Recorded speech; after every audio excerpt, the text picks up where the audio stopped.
way I would approach a potential deal, for example, in the restaurant business, the hospitality business, or just any other industry is, if I can understand the business and, based on my past experiences, if I can understand it, that's the first step. If I can't understand it, I'm not interested. Once I understand it, I want to see how well the company's positioned, and I want to understand the leadership. If I believe in the leadership and I believe the leader is the right person, I take the next step. If the leader's not the right person, and I don't have a leader that I believe is the right person, I don't have the resources to move forward, and I won't. So the third step is just evaluating the financials. So I want to see where their margins are, what potential growth opportunities there are, and what their revenue is. And then the last thing is, I got to make sure I can make the right deal. So any deal I do, I like to take control of.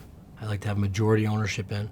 And if I don't have majority ownership, I just like to have the right controls in place where if they don't hit financial benchmarks, then I have the right to take over operations immediately. The best way to continue to be a deal maker while not lose focus on the businesses that you own is just to have discipline and be willing to pass up on deals that even though if you know they're good deals, because you don't feel comfortable that the company that you just bought or you're chairman of, or in some cases of deals I bought have had to become CEO of, is healthy.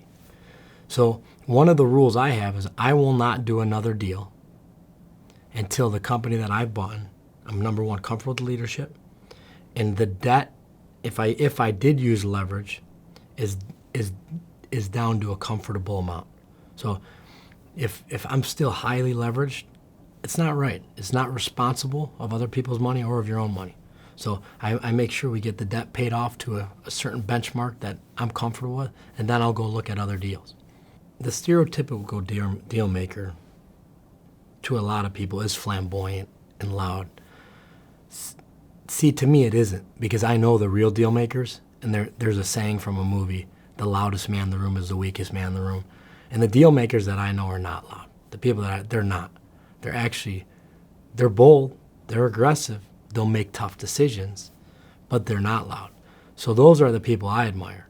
And if you named, I think if we all named the top 5, deal guys in Cleveland, the Steve Demetrios, the Stuart Coles, the Umberto Fidelis, and I apologize, I missed a lot.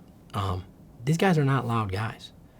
They get a lot of attention because of some of their bold actions, but they don't need all the attention in a room. They're the first ones to give. They all are hugely charitable. So I think that's just a stereotype because we see it in the movies and we see it, we hear about it on Wall Street. But, servant leadership goes a long way, and the greatest leaders are usually the most loving because people stick with them when things are tough. One of the most important things in making a deal is there's a saying that you make your money when you buy the company, how you buy it. So you have to be a great negotiator. You have to be willing to lose the deal. You have to push it and push it and push it until and you got to be okay at the end of the deal if you lose the deal. And you got to be at peace with that.